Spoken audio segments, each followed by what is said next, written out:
Golden prime stories. Godavari జిల్లాలోని రామనగరం పల్లెటూరు. ఆ ఊరిలో పాపయ్యకు 100 ఎకరాల పొలం ఉంది. 2 పెద్ద గోదాములు ధాన్యంతో నిండిపోయుంటాయి. ఇంట్లో పెద్ద ఇనుప పెట్టె నిండా బంగారు కాసులు. కాని వాడు మహాపిసినారి. వాడి ఇంటిపైన వాలే కాకికి కూడా ఎంగిలి మెతుకు విదల్చడు. వాడి భార్య సుందరి పాపం ఎంతో దయగల ఇల్లాలు. కాని భర్త పెట్టే ఆంక్షలతో ఆమె ప్రతిరోజూ నరకం అనుభవిస్తుంది. పాపయ్య అరుగుమీద కూర్చుని తన లెక్కల పుస్తకం చూసుకుంటున్నాడు. అప్పుడే ఇంటి బయట ఒక బిచ్చగాడు వచ్చి, అమ్మా ఆకలేస్తోంది తల్లి అని అరుస్తాడు. లోపల్నుంచి సుందరి ఒక చిన్న గిన్నెలో అన్నం తీసుకువచ్చి వాడికి పెడుతుంది. అది చూసిన పాపయ్య, ఏమేవ్ సుందరి, నీ చేతులు ఏమైనా గాలికి ఊడిపోతున్నాయా ఏంటి? వాడికి ఆ గిన్నెడు అన్నం ఎందుకు వేశావే? ఏవండి, పాపం ముసలివాడు ఆకలితో అడిగితే పిడికడ అన్నం వేశానండి. మన గోదాములో 1000 బస్తాల వడ్లు మూలుగుతున్నాయి. పిడికడ అన్నం పెడితే ఏమైపోతుందండి? ఉమ్, ఏమైపోతుందా? నా ఆస్తిలోంచి 10 రూపాయలు కరిగిపోయినట్లే. ఆ బస్తాలో ఉన్న వడ్లు ధర్మసత్రం తెరవడానికి కాదుటే, అమ్ముకుని బంగారు కాసులు చేసుకోవడానికి.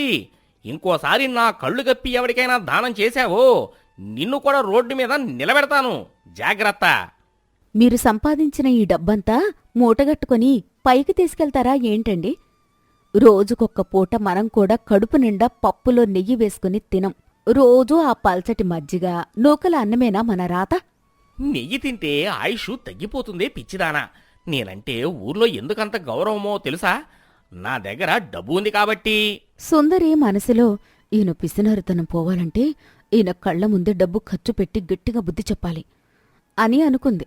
ఇలా ఉండగా ఊరి మధ్యలో ఉన్న రచ్చబండ దగ్గర రోజూ సాయంత్రం జనాలు చేరి ఊరి కబుర్లు మాట్లాడుకోవడం ఆనవాయితీ. శ్రీరామనవమి పండుగ దగ్గర పడుతుండడంతో గుడి మరమ్మతుల గురించి మాట్లాడుకోవడానికి ఆ రోజు రచ్చబండ దగ్గర చాలామంది చేరారు. ఒరే సుబ్బయ్య, ఆ పాపయ్యగాడి పిసినారితనం రోజురోజుకు పెరిగిపోతుందిరా. 100 ఎకరాల ఆస్తి, గోదాముల నిండా ధాన్యం ఉండి ఏం లాభంరా?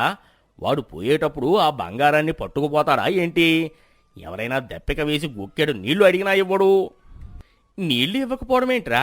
వాడి ఇంట్లో పొయ్యిలో మంట ఎప్పుడైనా ఆరిపోతే అగ్గిపెట్ట ఖర్చు ఎందుకని పక్కింటికి వెళ్లి నిప్పు అడుక్కుని వస్తాడు. నిన్న వాడి ఇంటిపైన ఒక కాకి వాలితే దాన్ని కిలోమీటర్ దూరం దాకా పరిగెత్తి తరిమాడు. వాడి పిసినారి పాపయ్య కాదురా, పరమ లోభి పాపయ్య. అప్పుడే ఊరి మునసబు ధర్మరావు అక్కడికి వస్తాడు.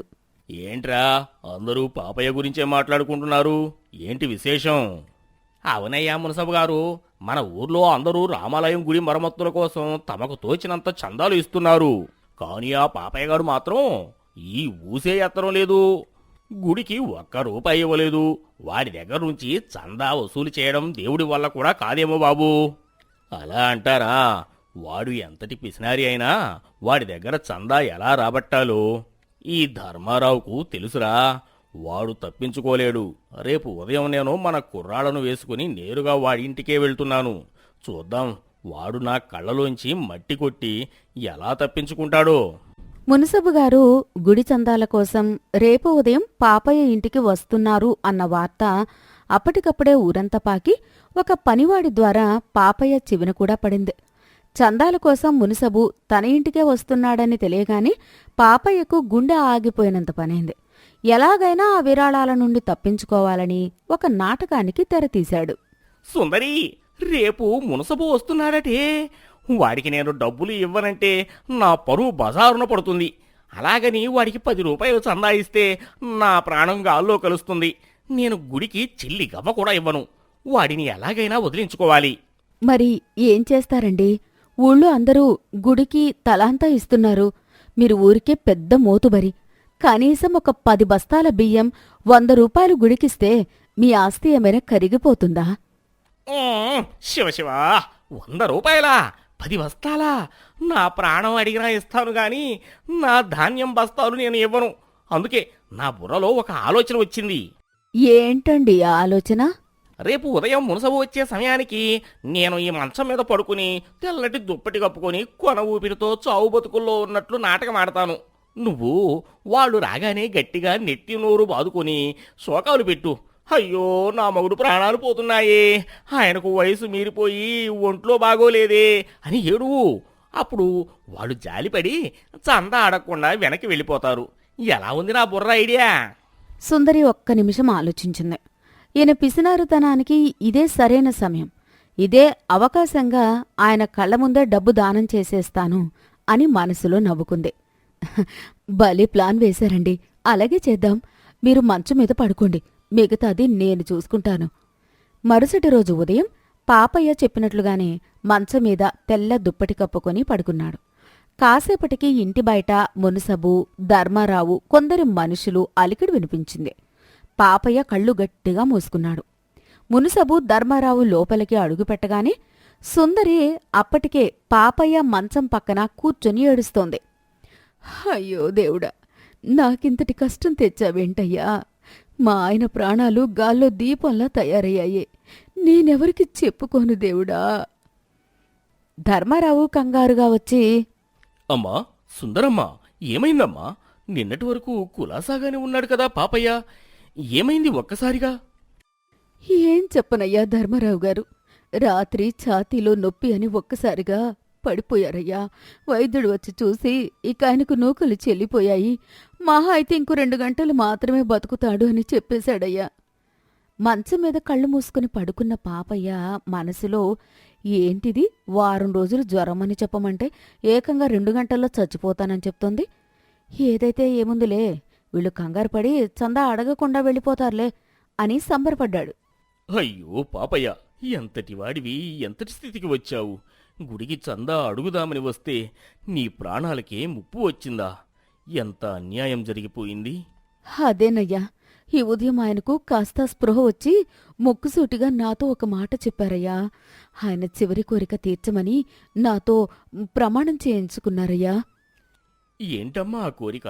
పాపయ్యలాంటి గొప్పవాడి ఆఖరి కోరిక తీర్చడం మన ఊరి బాధ్యత. పాపయ్య మంచం మీద ఉలిక్కిపడ్డాడు. ఏంటే ఆఖరి కోరిక? నేనెప్పుడు చెప్పానే అని లోపల గిలగిలలాడిపోయాడు. ఆయన ఏమన్నాడంటే, సుందరి, నేను జీవితాంతం పైసా పైసా కూడబెట్టి పిసినారిలా బతికాను. ఇప్పుడు పైకి వెళ్ళేటప్పుడు ఈ 100 ఎకరాలు, ఈ డబ్బు నా వెంట రావడం లేదు. అందుకే నా ఆత్మకు శాంతి కలగాలంటే మన గోదాములో ఉన్న 50 బస్తాల బియ్యాన్ని రామాలయం అన్నదానానికి తీసుకెళ్ళిపోమనవే అని అన్నాడయ్యా. పాపయ్య గుండె ఆగిపోయినంత పనైంది. 50 బస్తాల ఓసిని దుంపతెగ, నా గుండె కోసేస్తున్నావేంటే అని అనుకున్నాడు. ఓహో, చనిపోయే ముందు పాపయ్యకు ఎంతటి జ్ఞానోదయం కలిగింది! 10 బస్తాలు ఇస్తాడో లేదో అనుకుంటే ఏకంగా 50 బస్తాలు అన్నదానానికి ఇస్తున్నాడా? ఒరే రాము, సూరి, విన్నారా పాపయ్య గారి దానగుణం? వెళ్ళండి, వెంటనే వెళ్ళి గోదాముకి వెళ్ళి 50 బస్తాలు ఎడ్లబండి మీదకు ఎక్కించండి. పాపయ్య కళ్ళు తెరవలేక పళ్ళు కొరుకుతూ పడుకుని ఉన్నాడు. ఊరి కుర్రాళ్ళు ఉత్సాహంగా వెళ్లి గోదాము నుంచి బియ్యం బస్తాలు మోసుకుని బండి మీద వేస్తున్నారు. సుందరి తన నాటకాన్ని ఇంకా ముందుకు తీసుకువెళ్ళింది. అంతేకాదయ్యా ధర్మారావు గారు, ఆయన తన చివరి శ్వాస విడిచే ముందు ఇంకో మాట కూడా చెప్పారు. ఇంకేం చెప్పాడమ్మా పుణ్యాత్ముడు? పాపయ్య వణుకుతున్నాడు. ఇంకా ఉందా? ఓ సుందరి, నన్ను నిజంగానే చంపేయి, నేను ఈ బాధ చూడలేను అని లోపల మొత్తుకుంటున్నాడు. మా ఇనుప పెట్టెలో ఉన్న 1000 రూపాయల నగదు, ఆ 10 తులాల బంగారం గుడి గోపురం కట్టడానికి ఈ ఊర్లో ఉన్న బీదవాళ్లకు పంచిపెట్టమని చెప్పారయ్యా. ఆయన చనిపోయాక ఆ ఆస్తి నాకు వద్దని కూడా చెప్పారయ్యా. పాపయ్య, నువ్వు దానకర్ణుడివి. నిన్ను ఇన్నాళ్ళు రచ్చబండ దగ్గర అందరం పిసినారివి అని అనుకున్నాం. మమ్మల్ని క్షమించు పాపయ్య. ఊరి దేవుడి కోసం నీ సర్వస్వం దానం చేశావు. ఒరే రాము, ఆ ఇనుప పెట్టె ఎక్కడుందో చూసి తీసుకురండిరా. పాపయ్య కళ్ల ముందే తన ప్రాణం కంటే ఎక్కువగా ప్రేమించే డబ్బు, బంగారం, తన కష్టమంతా దానమైపోతుంది. పాపయ్య ఇక తన నాటకాన్ని భరించలేకపోయాడు. రాము ఇనుప పెట్టెలో నుంచి డబ్బులు తీసి మునసబు చేతిలో పెడుతుంటారు. సుందరి ఏడుస్తూనే ముసిముసి నవ్వులు నవ్వుకుంటోంది. అకస్మాత్తుగా పాపయ్య మంచం మీద నుంచి లేచి కూర్చున్నాడు. ఒరే ఆపండ్రా, ఆపండి, నేను బతికే ఉన్నాన్రా.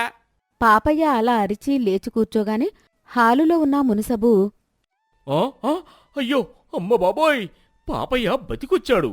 చూశారయ్యా మునసబ్బుగారు, చూశారా దేవుడు మహిమ? పాపయ్య గారు తన ఆస్తినంతా ఊరి దేవుడికి పేదలకు దానం చేస్తానని ఆఖరి కోరిక కోరగానే ఆ శ్రీరాముల వారు కరుణించారయ్యా. చనిపోతున్న మా ఆయనకి ప్రాణదానం చేశారు. ఇదంతా దానధర్మం వల్లే జరిగిందయ్యా. నిజమే సుందరమ్మ, దానం చేస్తే దేవుడు ఖచ్చితంగా ఆయుష్ పోస్తాడు అనడానికి సాక్ష్యం మన పాపయ్యే. జై శ్రీరామ్. పాపయ్య, నీ దానం వల్లే నీకు ఆయుష్ పెరిగింది పాపయ్య. పాపయ్యకు అప్పుడు అర్థమైంది, తన భార్య వేసిన కౌంటర్ ప్లాన్లో తను పూర్తిగా ఇరుక్కుపోయానని. ఇప్పుడు తాను నాటకం ఆడాను అని చెప్తే రచ్చబండ దగ్గర ఊరందరి ముందు తలుచుకోలేని అవమానం జరుగుతుంది. పైగా ఇప్పుడు ఊరంతా తనను దానకర్ణుడు అని ఆకాశానికెత్తుతున్నారు. ఆ పొగడ్తలు పాపయ్యకు మొదటిసారిగా ఎంతో ఆనందాన్నిచ్చాయి. అవునయ్యా ధర్మారావు, దేవుడి మహిమే నా కళ్ళు తెరిపించాడు. ఆ 50 బస్తాల బియ్యం, ఆ పెట్టెలో ఉన్న 1000 రూపాయలు గుడికి తీసుకెళ్ళండి. ఆ సుందరి పుణ్యమా అని నాకు ప్రాణం తిరిగి వచ్చింది. బియ్యం డబ్బులు తీసుకుని పాపయ్య గారికి జేయి అంటూ అక్కడ్నుంచి వెళ్ళిపోయారు. ఊరి జనమంతా వెళ్ళిపోయారు. ఇంట్లో పాపయ్య, సుందరి మాత్రమే ఉన్నారు. పాపయ్య వెంటనే సుందరి దగ్గరికి వచ్చి, ఏమే కిలాడి, ఎంత పని చేశావే? నా దొంగ నాటకాన్ని అడ్డం పెట్టుకుని నా గోదామును, నా ఇనుప పెట్టెను గుల్ల చేశావు కదే. నా ప్రాణాలు పోయినంత పని అయింది. సుందరి నవ్వుతూ, మరి ఏం చేయమంటారండి? డబ్బులు పట్టుకుని పైకి వెళ్లలేరని ఎంత చెప్పినా మీకు అర్థం కాలేదు. అందుకే మీ కళ్ల ముందే వాటిని దానం చేయించి ఊర్లో మీకు ఎంత మంచి పేరు తెచ్చానో చూశారా? రచ్చబండ దగ్గర మిమ్మల్ని పిసినారి అన్నవాళ్లే ఇప్పుడు దండం పెడుతుంటే మీకు ఎంత సంతోషం కలిగిందో నేను మీ కళ్లలో చూశానండి. పాపయ్యకు తన భార్య చెప్పింది అక్షరాలా నిజమనిపించింది. డబ్బును మూటగట్టి పెట్టుకున్నప్పుడు ఎవరూ తనను గౌరవించలేదని, కాని ఇప్పుడైతే దానం చేశాడో ఆ క్షణమే ఊరంతా దేవుళ్లా చూశారని అతనికి అర్థమైంది. ఆ గౌరవం ముందు పోయిన డబ్బు చిన్నదిగా కనిపించింది. నిజమే సుందరి, డబ్బు పిచ్చితో నేను బతకడం మర్చిపోయాను. నా నాటకాన్ని వాడి నా కళ్ళు తెరిపించావే. ఇక నుంచి మన ఇల్లు దానధర్మాలకు ఏనాడు వెనకాడదు. ముందు లోపలికి వెళ్ళి పాయసం వండు, ఇద్దరం కడుపు నిండా భోజనం చేద్దాం. ఆనాటి నుండి పాపయ్య పిసినారితనం పూర్తిగా పోయింది. అవసరంలో ఉన్న ప్రతి ఒక్కరికి ఆ దంపతులు సాయం చేశారు. పాపయ్య మంచి మనసున్న దానకర్ణుడిగా ఊరందరి మన్ననలు పొందాడు. నీతి: సంపాదించిన డబ్బును భూమిలో పాతిపెడితే అది మట్టితో సమానం. అదే 10 మంది ఆకలి తీర్చడానికి, సాయం చేయడానికి ఉపయోగిస్తే అది దేవుడిచ్చిన వరంతో సమానం. పిసినారితనం గౌరవాన్ని తీసుకురాదు. కేవలం మంచి మనసు, దానగుణమే మనిషికి శాశ్వతమైన కీర్తిని ఇస్తాయి.